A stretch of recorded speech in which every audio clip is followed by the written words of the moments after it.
இப்போ இன்னைக்கு காலையில் பார்க்குறேன் வேலூருக்கு ஒரு போகிற வழியெல்லாம் அவங்க அப்படி திரண்டு நின்று ரெஸ்பாண்ட் பண்ணுறதெல்லாம் முதல் முறையாக இப்போ தான் ஒரு தலைவருக்கு நான் பார்க்குறேன், எம்ஜிஆருக்கு பிறகு.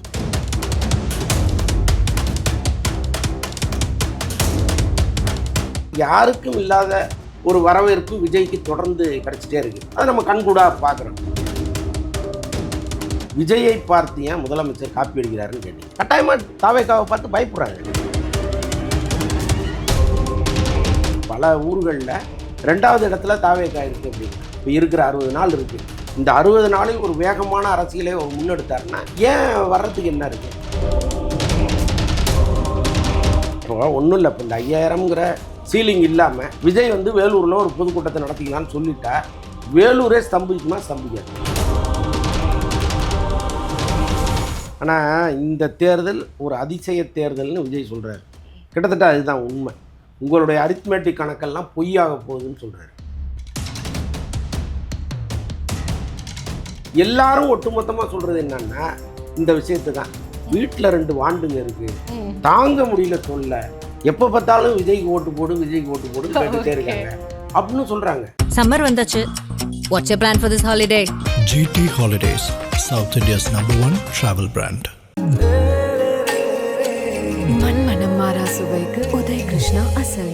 இப்போது புதிய அறிமுகம் ஆச்சி ஹோட்டல் சாம்பார் 50 கிராம் ரூபாய் 20 மட்டுமே. சிட்டி ஃபாக்ஸ் நேயர்களுக்கு வணக்கம். நான் உங்கள் விஜய் பிரியா. இன்னைக்கு இந்த நேர்காணலில் நம்ம கூட யார் இணைஞ்சிருக்காங்க அப்படின்னு பார்த்தீங்கன்னா ஜேர்னலிஸ்ட் அந்தணன் அவர்கள் தான் நம்ம கூட இருக்கிறாங்க. வணக்கம் சார். வணக்கம். வணக்கம் சார். இன்னைக்கு டாக் ஆஃப் த டவுன் அப்படின்னு நம்ம எடுத்துக்கிட்டோம் அப்படின்னா டிவிக்கு தலைவராக விஜய் அவர்கள் இன்னைக்கு வேலூரில் வந்து பிரச்சாரம் பண்ணியிருக்கிறாங்க.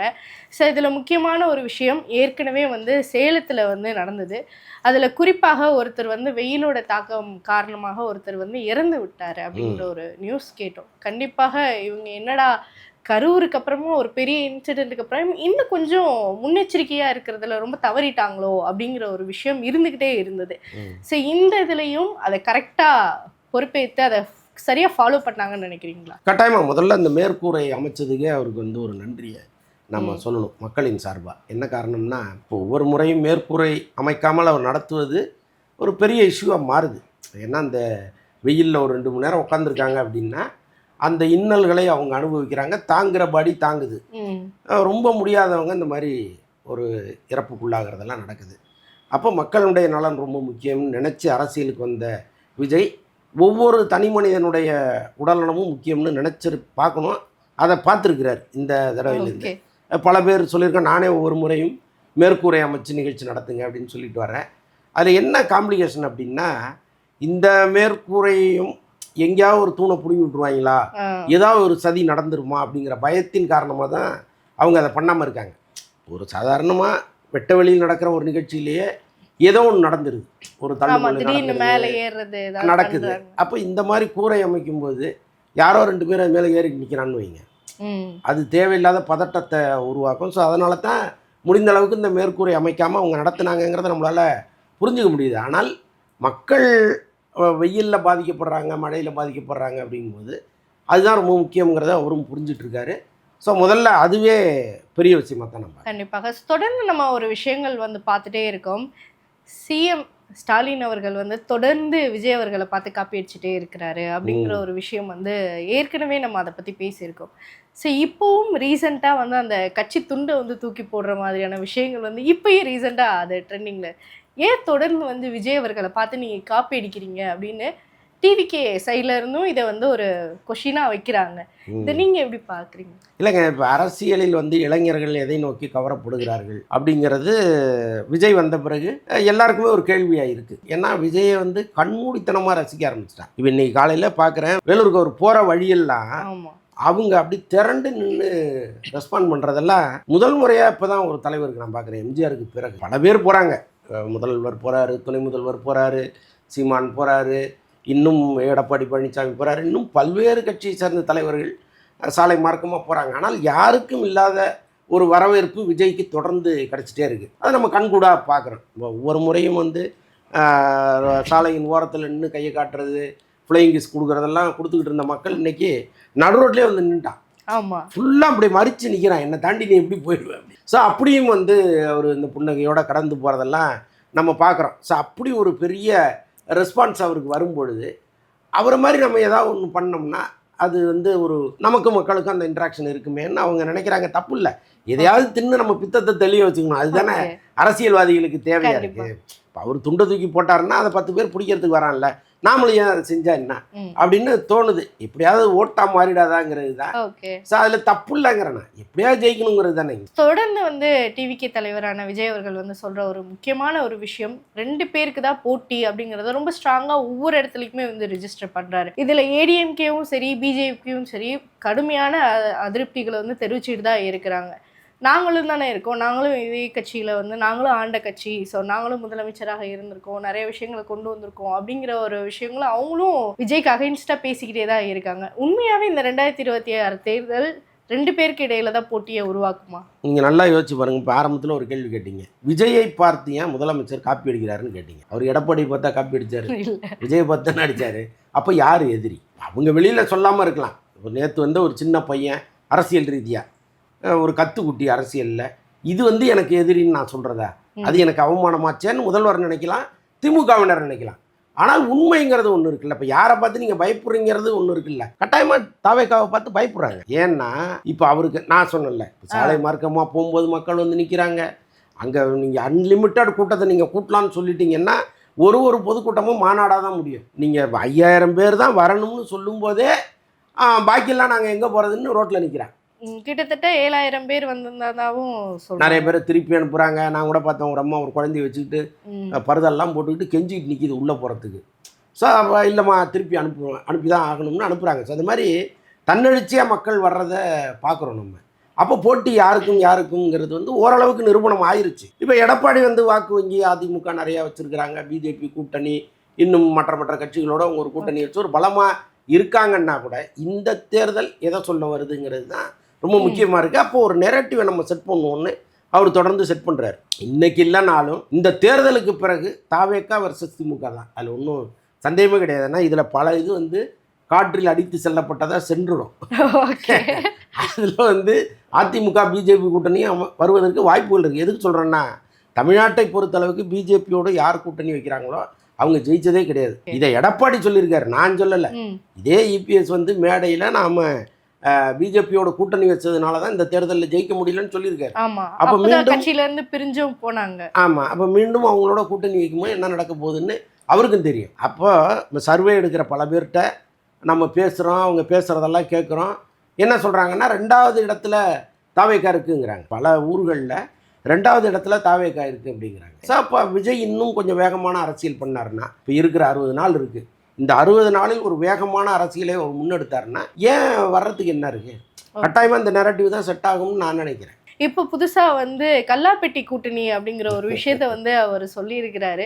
ஸோ கூட்டணி கட்சிகள் வந்து ஒரு கல்லாப்பெட்டிக்காக ஒரு கணக்குக்கு தான் இவங்க வந்து வச்சுருக்கிறாங்க. இப்போ வந்து இப்போ ரீசெண்டாக வந்து தேமுதிக வந்து டிஎம்கேவோட கூட்டணியில் சேர்ந்துருக்கிறாங்க. ஸோ தேமுதிக ஆல்மோஸ்ட் வந்து டிவிகே பக்கம் வரும்னு எல்லாருமே எதிர்பார்த்து காத்துட்டு இருந்தாங்க. பட் டிஎம்கேவோட வந்து கூட்டணி சேர்ந்தது வந்து நிறைய பேருக்கு வந்து பிடிக்கல. ஏன்னா விஜயகாந்த் அவர்களை தரைக்குறைவாக பேசியதும் வந்து அதே கட்சி தான், வடிவேல் அவர்களை பேச விட்டு பார்த்ததும் அதே கட்சி தான். இப்போ நீங்கள் அவங்க கூடயே வந்து போய் கூட்டணி சேர்றீங்களே அப்படிங்கிற ஒரு அவங்க தொண்டர்களுக்குள்ளவே வந்து ஒரு கருத்து வேறுபாடுகள் வந்து இருந்துகிட்டே தான் இருக்குது. ஸோ இது எப்படி பார்க்குறீங்க? நாங்கள் இந்தியாவை பொறுத்தளவுக்கு பிஜேபியும் முஸ்லீம் லீக்கும் தான் கூட்டணி வைக்காது. மற்றபடி யார் வேணாலும் யார் கூட வேணாலும் கூட்டணி வைப்பாங்க. ஸோ அந்த அளவுக்கு வந்து இவங்க எல்லாத்துலேயும் அதை ரொம்ப வெளிப்படையாக சொல்ல முடியல, எல்லாத்துலேயும் வந்து மானம் இழந்து போகிறதுக்கு கூட ரெடியாக இருக்காங்க. ஸோ அப்படி தான் வந்து கட்சியே சொல்கிறேன். இப்போ நாம் வந்து நம்ம கொள்கை வேறா இருக்குது, அவங்க கொள்கை வேறா இருக்குது, நாம் எப்படி கூட்டணி வைக்கிறதுன்னு எந்த கட்சியாக நினச்சிருக்கா? மாறுபட்ட கொள்கை உடையவர்களோட கூட கூட்டணி வைக்கிறாங்க. அப்போ இது தேர்தல் கணக்குன்னு அவங்க ஒரு வார்த்தையை சொல்லிட்டு கடந்து போயிடுறாங்க. நீங்கள் நியாயமாக பார்த்தீங்கன்னா அது எவ்வளவு தப்பு எவ்வளோ கேவலம்ங்கிறத நம்ம புரிஞ்சுக்க முடியும். இப்போ தேமுதிகவை பொறுத்தளவுக்கு தாவேக்கா கூட அது வராதுங்கிறது ஆரம்பத்திலேருந்து எல்லாருமே சொல்லிட்டு இருக்காங்க. என்ன காரணம்னா, தேமுதிக வந்து வெறும் கூட்டணி மட்டும் வைக்கிறது இல்லை, அதுக்கு பின்னால் ஒரு பெரிய பேரம் நடந்துகிட்டே இருக்கு. வெறும் சீட்டுக்காக மட்டும்தான் இப்போ சீட்டு, அதை தாண்டி வேறு சில பேரங்கள்லாம் நடக்கும்.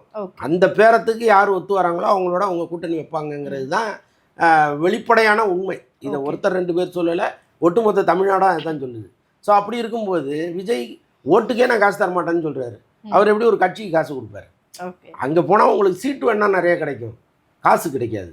அப்போ யாரோட போவாங்க அப்படின்னா, யாரோட போக முடியுமோ, யார் அதிகமாக தராங்களோ அவங்களோட போகிறாங்க. ஆனால் அவங்க பண்ணது நான் தவறுன்னு சொல்ல மாட்டேன். அவங்க கட்சியை காப்பாற்றி ஆகணும்.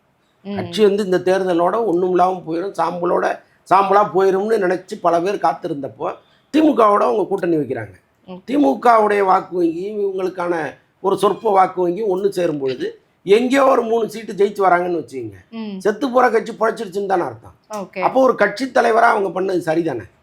அதனால் அவங்க திமுகவோடையோ அல்லது அதிமுகவோடையோ கூட்டணி வைக்கிறது சரியான விஷயந்தான். ஒரு புறம் தேர்தலில் செலவு பண்ணுறதுக்கான தொகை வரும், இன்னொன்று வந்து கூடுதல் சீட்டு கிடைக்கும். 10 சீட்டில் 5 வந்தாலே போதும், 3 வந்தாலே போதுங்கிற நிலைமை வரும். அதனால் அவங்க பண்ணது சரிதான். ஆனால் விஜய் சொல்கிற மாதிரி பணத்திற்காக விலை போகிறவங்கள அவர் அப்படி சொல்கிறார், கல்லாப்பட்டி கூட்டணின்னு. அதுலேயும் ஒன்றும் தப்பு இல்லையே, அந்த விமர்சனமும் தப்பு இல்லையே. ஆமாம். ஓகே. ஸோ இதில் இன்னொரு விஷயமும் நம்ம பார்க்க முடிந்தது, தொடர்ந்து எனக்கு வந்து எல்லா இடங்கள்லையும் நெருக்கடி கொடுத்துட்டே இருக்கிறீங்க. அதிலே குறிப்பாக அந்த கரூர் இன்சிடெண்ட்டை வந்து விஜய் தான் முழுக்க காரணங்கிறதையும் என் மேலே வந்து நீங்கள் பழி போட்டீங்க அப்படிங்கிற மாதிரியான விஷயங்களையும் இந்த வேலூர் பிரச்சாரத்தில் வந்து கொண்டு வந்து வச்சுருந்தாரு. ஸோ தொடர்ந்து நெருக்கடிகள் கொடுக்கறது உண்மையாகவே விஜய் அவர்களுக்கு சாதகமாக அமையுமா இல்லை பாதகமாக அமையுமா? அதாங்க, மக்கள் முன்னால் வந்து அவருடைய கஷ்டத்தை அவர் சொல்லிகிட்டே இருக்கார். அதை மக்கள் முடிவெடுக்கணும். ஒருத்தர் அரசியலுக்கு வருவது தவறா? ஒரு துறையில் இருக்கார், அந்த துறையிலேருந்து மக்களுக்கு சேவை செய்யணும்னு நினச்சி வர்றாரு, அல்லது வேறு ஏதாவது கணக்கு இருக்குன்னே வச்சுங்க வர்றாரு. ஒருத்தர் வர்றவரை நீங்கள் ஃப்ரீயாக அனுமதிக்கணும், அவ்வளோதான். இப்போ எல்லா கட்சிகளுக்கும் என்ன கொள்கை கோட்பாடோ அதுதானே விஜய் கட்சிக்கும் இருந்திருக்கணும். இப்போ விஜய் கட்சிக்கு மட்டும் நீங்கள் ஒரு நெருக்கடி கொடுத்து 5000 பேருக்கு மேலே கூட்டக்கூடாது அப்படின்னு சொல்லிட்டு மற்ற கட்சிகள்லாம் நீங்கள் எவ்வளோ பேரை வேணாலும் கூட்டுவீங்க, ரோடு ஷோ வேணா நடத்திங்க அப்படின்னு சொல்றது இருக்குல்ல, அதை விட அநியாயம் வேற ஏதாவது உண்டா? அதை தான் அவர் சொல்றாரு. எனக்கு மற்ற கட்சிகளுக்குலாம் ரோட் ஷோ இதெல்லாம் பர்மிஷன் கொடுத்துட்டு இவங்களுக்கு மட்டும் கொடுக்கல அப்படிங்கிற ஒரு குற்றச்சாட்டு. ஒன்றும் இல்லை, இப்போ இந்த 5000ங்கிற சீலிங் இல்லாமல் விஜய் வந்து வேலூரில் ஒரு பொதுக்கூட்டத்தை நடத்திக்கலான்னு சொல்லிட்டா வேலூரே ஸ்தம்பிக்குமா? ஸ்தம்பிக்காதா? கண்டிப்பாக. அவ்வளோதான், அப்படியே குலுங்கி நிற்கும், போகிற இடமெல்லாம் அவ்வளோ கூட்டம் நிற்கும். அப்போ அவருக்கு ஒரு ரெஸ்ட்ரிக்ஷன் வைக்கிறாங்க, நீ இவ்வளோ பேர் தான் கூப்பிடணும். என்ன காரணம்னா விஜய் வந்தாருன்னா அது இவ்வளோ பேர் தான் பார்க்க வராங்க அப்படின்னு மக்கள் மத்தியில் ஒரு பிம்பத்தை செட் பண்ணணும்னு அவங்க நினைக்கிறாங்க. ஸோ அதைத்தான் அவர் சொல்கிறார். எனக்கு ஏன் அவ்வளோ நெருக்கடி கொடுக்குறீங்க, மற்ற கட்சிகளுக்கு இல்லாதது எனக்கு மட்டும் ஏன் அப்படின்னு கேட்குறாரு, நியாயம் கேட்குறாரு. ஸோ இப்போ வரைக்குமே எல்லாருமே காமனாக சொல்லக்கூடிய ஒரு விஷயம், அவங்களுக்கு கூட்டம் வந்துச்சுன்னா பாருங்கள் எங்களுக்கு எவ்வளோ கூட்டம் வருது தெரியுமா அப்படின்னு சொல்கிறாங்க. விஜய் கட்சிக்கு வந்து ஒரு கூட்டம் வந்துச்சுன்னா கூட்டம்லாம் ஓட்டாக மாறாது அப்படிங்கிற ஒரு டயலாக் இப்போ வரைக்குமே எல்லா கட்சியும் சொல்லிட்டு தான் இருக்காங்க. உண்மையாகவே கூட்டம் ஓட்டாக மாறுறதுக்கு வாய்ப்பு இருக்கா? கூட்டம் ஓட்டாக மாறுமா மாறாதாங்கிற கவலை அவருக்கு தானேங்க வரணும், உங்களுக்கு எதுக்கு வருதுங்கிறேன். உனக்கு வர்ற கூட்டம் ஓட்டா மாறுதா மாறலையான்னு கவலைப்படு, நியாயம். அவருக்கு வந்தால் வருது, வராட்டி போகுது, அது அவரு பிரச்சனை. அவருக்கு கூட்டம் வருது, இவ்வளோ கூட்டம் வருது, ஓட்டா மாறுமா மாறாது அப்படின்னு பேசுறதுல என்ன அர்த்தம் இருக்குது? அந்த கவலை அவர் தானேங்க படணும். ஆமாம், அதுதான். அது பல பேர் இது புலம்புறது, சாபம் கொடுக்கறது, அதெல்லாம் இந்த மாதிரி தான். இதுக்கு இன்னொரு பேர் இருக்குது, சாபம்னு. ஸோ இப்போ ரீசெண்டாக வந்து பார்த்தீங்கன்னா ஏற்கனவே காஞ்சிபுரத்தில் வந்து நாங்கள் ஆட்சிக்கு வந்திருந்தாங்கன்னா என்னென்ன மாதிரியான விஷயங்களை வந்து மக்களுக்கு கொண்டு வருவோம் அப்படிங்கிற சில விஷயங்களை வந்து முன் வச்சுருந்தாங்க. ஸோ அப்படி 2வது பகுதியாக இப்போ வேலூரில் வந்து சில விஷயங்களை வந்து முன் வச்சுருக்கிறாங்க. அதில் நிறைய விஷயங்கள் வந்து சொல்லியிருந்தாங்க. நீங்கள் இது ரொம்ப ஹைலைட்டான பாயிண்ட்டு, உண்மையாகவே ரொம்ப நல்ல பாயிண்ட் இது அப்படின்னு நீங்கள் நோட்டீஸ் பண்ண விஷயம் இது? நான் ரொம்ப ரசித்தது, இது கட்டாயமாக வரணும்னு நினச்சது வந்து இந்த கல்லூரியில் ஸ்கூலில் படிக்கிற மாணவர்களுக்கு கோச்சிங் சென்டர் வைப்போம். அதாவது கோச்சிங் சென்டர் தனியாக வைக்காமல் கல்லூரி ஸ்கூல்லேயே அதை நாங்கள் வந்து பண்ணிவிடுவோம் அப்படின்னு சொல்கிறது இருக்குல்ல, அது வந்து ரொம்ப ஒரு ப்ளஸ் பாயிண்ட்டாக தான் நான் பார்த்தேன். ஏன்னா இன்றைக்கி நீட் தேர்வு எதற்காக இங்கே கொண்டு வரப்பட்டதுன்னா பல தனியார் கோச்சிங் சென்டர்கள் வாழ்வதற்காக கொண்டு வரப்பட்டது. ஓகே, நீங்கள் அங்கே வந்து லட்சக்கணக்கில் பணம் கட்டி அவங்கள எல்லாமே வாழ வச்சுக்கிட்டு இருக்காங்க மாணவர்கள். ஸோ அதற்காக ஒரு திட்டம் கொண்டு வந்து தான் நீட்டுன்னு ஒன்று மறைமுகமாக கொண்டு வந்தாங்க அவங்கெல்லாம் குறைக்கிறதுக்கு. இப்போ தமிழ்நாட்டை பொறுத்தளவுக்கு பார்த்திங்கன்னா நிறைய ப்ரைவேட் இன்ஸ்டியூட்டு இருக்குது, அங்கே வந்து மாணவர்கள் பணம் கட்ட முடியாமல் போராடிட்டு இருக்காங்க. அதைத்தான் இவர் என்ன சொல்கிறாரு, கல்லூரிகள்லேயே நாங்கள் வந்து அந்த கோச்சிங் சென்டர் மாதிரி நாங்கள் பாடத்திட்டத்தை கொண்டு வருவோம் அப்படிங்கிறாரு. அப்படியே சூப்பரான திட்டம் தானே. அதே மாதிரி நிறைய விஷயங்கள் வந்து கொண்டு வந்திருந்தாங்க. அரசு அதிகாரிகளில் வந்து ஈக்குவலாக ஆண்களுக்கு ஈக்குவலாக வந்து பெண்களுக்கும் வந்து நாங்கள் பதவி வந்து கொடுப்போம் அப்படிங்கிற மாதிரியான விஷயங்களும் வந்து சொல்லியிருந்தாங்க. முக்கியமாக ஸ்கூல் அண்ட் காலேஜில் வந்து கதவுகளுக்குரிய ரெஸ்ட் ரூம் வந்து கொடுக்க போகிறோம் அப்படிங்கிற ஒரு விஷயம் சொல்லியிருந்தாங்க. மலைவாழ் மக்களுக்கு வந்து மருத்துவ வசதி ஆகட்டும், போக்குவரத்து வசதி ஆகட்டும், இது எல்லாத்தையும் நாங்கள் 100% கொண்டு வருவோம் அப்படிங்கிற ஒரு விஷயம். இப்போ இது எல்லாமே வந்து பார்த்திங்கன்னா டிஎம்கே வந்து சொல்கிறாங்க, இப்போ ஆட்சியில் இருக்கக்கூடியவங்க, நாங்கள் இது எல்லாத்தையும் நாங்கள் ப்ராப்பராக செஞ்சிட்ருக்குறோம், நீங்கள் எங்கே பஸ் வசதி இல்லை, எங்கே மருத்துவமனை வசதி இல்லைன்னு சொல்லுங்கள், எல்லா இடத்துலையும் நாங்கள் கொண்டு வந்துட்டு தான் இருக்கோம் அப்படின்னு அவங்களும் சொல்லிகிட்டு இருக்காங்க. உண்மையாகவே இவர் கொண்டு வர திட்டங்கள் விஷயங்கள் எல்லாமே மக்களுக்கு உபயோகமாக இருக்குமா? இல்லைங்க, இப்போ பீகார் மாதிரியோ உத்தரப்பிரதேசம் மாதிரியோ தமிழ்நாடு இல்லை.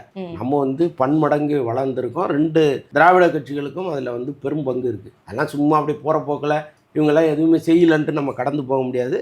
ஒரு அரசியல் கட்சி தலைவராக அவர் பேசலாம், விஜய் பேசலாம், அதுக்கு வந்து அவருக்கு ரைட்ஸ் இருக்குது. ஆனால் இப்போ இன்றைக்கி பாருங்கள், பல்வேறு கிராமங்களுக்கு பஸ் வசதி இருக்கான்னா இருக்குது, பல்வேறு மலை கிராமங்களில் மருத்துவ வசதி இருக்கான்னா இருக்குது. அதெல்லாம் கண்மூடித்தனமாக இல்லைன்னு நம்ம சொல்லவே முடியாது. ஆனால் அங்கொன்றும் இங்கொன்றுமா அந்த குறைகள் இருக்குது. அதையும் நான் வந்தால் நிவர்த்தி பண்ணிவிடுவேன் அப்படின்னு சொல்கிறதுல நம்ம வந்து அதை ஏற்றுக்கலாம். பட் ஒரேடியாக இல்லை அப்படின்னு சொல்வதை நம்ம ஏற்றுக்க முடியாது. அது விஜயாக இருந்தாலும் நம்மளால் ஏற்றுக்க முடியாது. ஓகே, அவர் அதில் ஒரு சொல்லியிருந்தாரு, ஒரு அம்மா வந்து எங்களுக்கு இன்னும் பேருந்து வசதி அட்லீஸ்ட் மினி பஸ் அதாங்க, எங்கேயோ அங்கொன்றும் இங்கொன்றுமா இருக்கும். நீங்கள் ஒரேடியாக வந்து ஒரு 10 வருஷத்துக்கு முன்னாடி இருந்த மாதிரியோ ஒரு 20 வருஷத்துக்கு முன்னாடி இருந்த மாதிரியோலாம் இல்லை. இப்போ நான்லாம் வந்து மயிலாடுதுறை மாவட்டம், எனக்கு எங்கள் ஊருக்கு அங்கேருந்து ஒரு 14 கிலோமீட்டர் உள்ளே போகணும். 1 மணி நேரத்துக்கு ஒரு பஸ் வரும். இப்போல்லாம் அரை மணி நேரத்துக்கு ஒரு பஸ் வருது. அப்போ ஏதோ ஒரு வகையில் நம்ம டெவலப் ஆகிட்டே தானே இருக்கோம். ஸோ அதனால் ஒரேடியாக இது இல்லை அப்படின்னு நம்ம சொல்லிட முடியாது. ஸோ அங்கங்கே இல்லை அப்படிங்கிறதையும் நான் பூர்த்தி செய்வேன் அப்படின்னு சொல்கிறாரா? ஆமாம், அப்படி தான். இன்னொன்று, இப்போ மலைவாழ் கிராமங்களில் வந்து பெரும்பான்மையான கிராமங்களுக்கு அவங்க மருத்துவ வசதியெலாம் பண்ணிட்டாங்க. மறுபடியும் சொல்கிறேன், அங்கே ஒரு 10% 20% வந்து இது இல்லாமல் இருக்கலாம். அப்போ அதெல்லாம் வந்து நம்ம தேடி பிடிச்சி நாங்கள் செய்வோம் அப்படின்னு சொன்னார்னா அதில் ஒரு நியாயம் இருக்குது. ஸோ இன்னொரு விஷயம் வந்து நம்ம தமிழன் அப்படிங்கிற ஒரு படம் வந்து நம்ம பார்த்துருவோம், விஜய் அவர்கள் நடித்த படம். அதில் வந்து இவர் வந்து வக்கீலாக வந்து இருந்திருப்பார். ஸோ அதே மாதிரியான ஒரு விஷயத்தை வந்து இப்போது இவர் வந்து நான் ஆட்சிக்கு வந்தால் நிறைவேற்றுவேன் அப்படின்னு சொல்லியிருக்கேன். ஸ்கூல் அண்ட் காலேஜுக்கு வந்து சட்டத்தை தெரிஞ்சுக்கிறதுக்கான சட்ட கல்லூரி வந்து இதில் கொண்டு வருவோம் அப்படின்னு சொல்லியிருக்கிறாரு.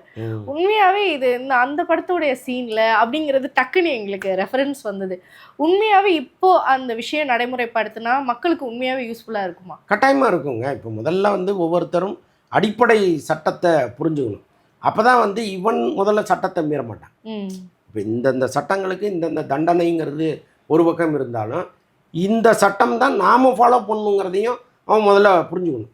சாதாரணமாக இப்போ சாலையில் நீங்கள் போகும்போதே வந்து பல பேர் சட்டத்தை மீறி தான் போகிறாங்க. வண்டி நிறுத்துறது அப்படி தான் நிறுத்துகிறாங்க, ஓட்டுறது அப்படி தான் ஓட்டுறாங்க. எல்லாத்துலேயும் ஒரு ஒழுங்கு இல்லாமலே தான் இருக்குது. அப்போ நீங்கள் அடிப்படையிலிருந்து ஓரளவுக்கு விவரமாக 5வது படிக்கிறதுலேருந்து நீங்கள் ஒரு பைக்குனால் எப்படி ஓட்டணும், அதை எப்படி நிறுத்தணும், அதே மாதிரி வந்து ஒருவரை இப்போ பக்கத்து வீட்டில் ஒருத்தர் இருக்கார், அவருக்கான சுதந்திரம் என்ன, நமக்கான சுதந்திரம் என்ன, நாம் அவருடைய சுதந்திரத்தில் எந்த அளவுக்கு தலையிடலாம் கூடாது, இவ்வளோத்தையும் நீங்கள் அடிப்படையிலேருந்து சொல்லி கொடுத்துட்டீங்கன்னா ஒரு மேலை நாடுகள் மாதிரி ஒரு நாகரிகமான ஒரு சமூகத்தை நீங்கள் உருவாக்கிடலாம்.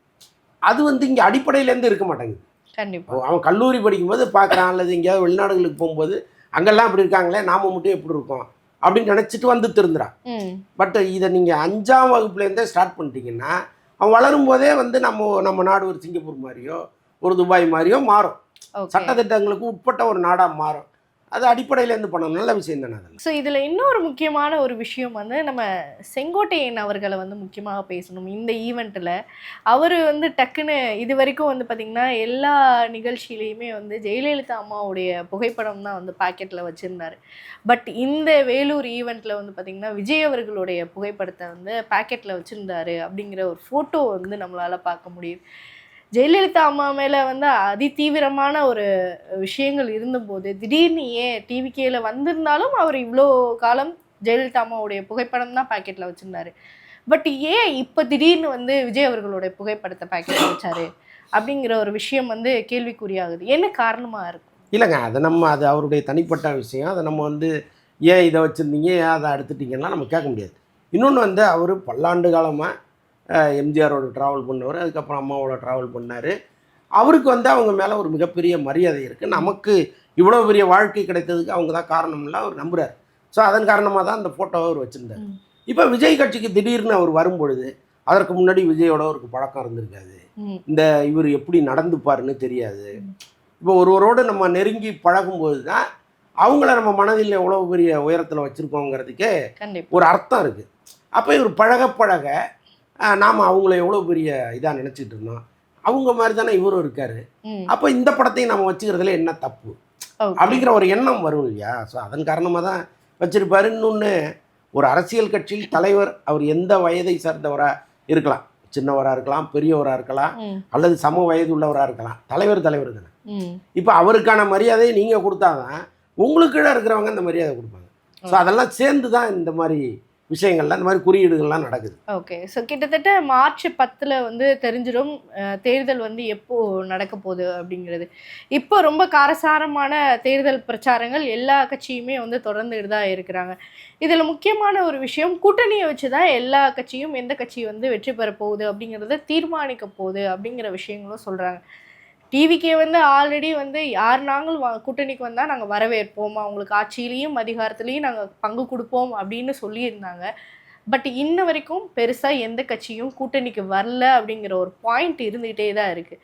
ஸோ டிஎம்கேவோட கூட்டணி வந்து இன்னும் ஸ்ட்ராங் ஆகிக்கிட்டே போயிருந்தாலும் டிவிகே சைட்லேருந்து இன்னும் எந்த கூட்டணியும் அமையலை அப்படிங்கிற ஒரு விஷயம் இருக்குல்ல. இவங்களும் வந்து நாங்கள் மக்களோட கூட்டணி வந்து வச்சுக்கிறோம், இவங்க வந்து கூட்டணி வராததை இப்படி சொல்லி சமாளிக்கிறாங்க அப்படிங்கிற ஒரு டாக்கும் போயிட்டுருக்கு. உண்மையாகவே கூட்டணி வர்றதுக்கான வாய்ப்புகள் இருக்கா? ஆனால் இந்த தேர்தல் ஒரு அதிசய தேர்தல்னு விஜய் சொல்கிறாரு. கிட்டத்தட்ட அதுதான் உண்மை. உங்களுடைய அரித்மெட்டிக் கணக்கெல்லாம் பொய்யாக போகுதுன்னு சொல்கிறாரு. அப்போ இந்த அரித்மெட்டிக் கணக்குங்கிறது தான் கூட்டணி கணக்கு. இந்த கட்சிக்கு இத்தனை சதவீதம், இந்த கட்சிக்கு இத்தனை சதவீதம், இதெல்லாம் சேர்ந்து என்னோட சதவீதத்தோடு சேரும் பொழுது இது இத்தனை சதவீதம்னு சொல்கிறது தான் அரித்மெட்டிக். அதை வந்து அதெல்லாம் பொய்யாக போகுதுன்னு அவர் சொல்கிறாரு. அப்போ அவருக்கு ஒரு கணக்கு இருக்குது. என்னென்னா, இந்த வீட்டுக்கு 2 விஜய் ரசிகன், ஒரு விஜய் இருக்காரு, ஒரு விஜய் இருக்காரு அப்படின்னு அவர் நம்புறாரு. அது உண்மைதான். சிட்டியில் மட்டும் இல்லை, நகர்ப்புறங்கள்லையும் நம்ம கேட்குறோம். தொடர்ந்து நம்ம சொந்தக்காரங்க இருக்காங்க, நண்பர்கள் இருக்காங்க, யாரெல்லாம் நமக்கு ஃபோன் பண்ணுறாங்களோ நான் வந்து கட்டாயமாக இந்த கேள்வியை அவங்கள்ட்ட கேட்டுக்கிட்டே இருக்கேன். எல்லாரும் ஒட்டுமொத்தமாக சொல்கிறது என்னன்னா, இந்த விஷயத்தை தான். வீட்டில் 2 வாண்டுங்க இருக்குது, தாங்க முடியல தொல்லை, எப்போ பார்த்தாலும் விஜய்க்கு ஓட்டு போடு, விஜய்க்கு ஓட்டு போடுன்னு கேட்டுகிட்டே இருக்காங்க அப்படின்னு சொல்கிறாங்க. இது வந்து ஒரேடியாக ஒர்க் அவுட் ஆகலைன்னா கூட ஒரு 50% ஒர்க் அவுட் ஆகும். ஏன்னா வீட்டில் இருக்கிற ஒரு குட்டீஸ் வந்து நம்மகிட்ட இதை நீ செய்யின்னு சொல்லும்போது அதை மீறி செய்கிறதுக்கு மனசு சில நேரம் ஒப்பாது. ஸோ அந்த மாதிரி ஏரியாவை அவர் பிடிச்சிட்டாரு. ஸோ அதனால தான் அவர் சொல்கிறாரு, உங்கள் அரித்மெட்டிக் கணக்கெல்லாம் பொய்யாக போகுதுங்கிறாரு. புரியுதா? அவருக்கு ஒரு கணக்கு இருக்குல்ல. ஸோ அதை பார்க்கலாம், என்ன அந்த கணக்கு எப்படி ஒர்க் அவுட் ஆகுது, அல்லது வெறும் கற்பனையா அப்படிங்கிறதெல்லாம் பார்க்க தானே போகிறோம். ஓகே. ஸோ ஏற்கனவே வந்து இந்த ஓட்டுக்கு பணம் கொடுக்குற அப்படிங்கிற ஒரு விஷயம் வந்து இருந்துகிட்டே தான் இருக்குது. என்ன தான் நம்ம வந்து இல்லை எனக்கு வேணாம், நான் ஓட்டுக்கு காசு வாங்க மாட்டேன் அப்படின்னு நம்ம ஒரு பக்கம் இருந்தாலும், ஒரு சிலர் வந்து வாங்கிக்கோங்க, அது உங்கள் காசு தானே அப்படின்னு விஜய் அவர்களுமே இந்த சேலத்தில் வந்து பேசியிருந்ததை நம்ம கேட்டோம். இந்த ஓட்டுக்கு காசு கொடுத்தாதான் வந்து ஓட்டு கிடைக்கும் அப்படின்னு சில கட்சிகள் வந்து நினச்சிட்டு இருக்கிறாங்களே, அந்த விஷயங்கள் இந்த 2026 தவிடுபடி ஆகுமா? பெரும்பாலும் மாறலைன்னாலும் ஓரளவுக்கு மாற்றத்தை ஏற்படுத்தாது. என்னென்னா, இப்போ பலர் சொல்கிறாங்க, அது உங்கள் காசு, நீங்கள் வாங்கிட்டு யாருக்கு போட விருப்பம் இருக்கோ போடுங்க அப்படின்னு தொடர்ந்து இங்கே பேச ஆரம்பிச்சிட்டாங்க. விஜயகாந்த் பேசினார், இப்போ விஜய் பேசுகிறார்.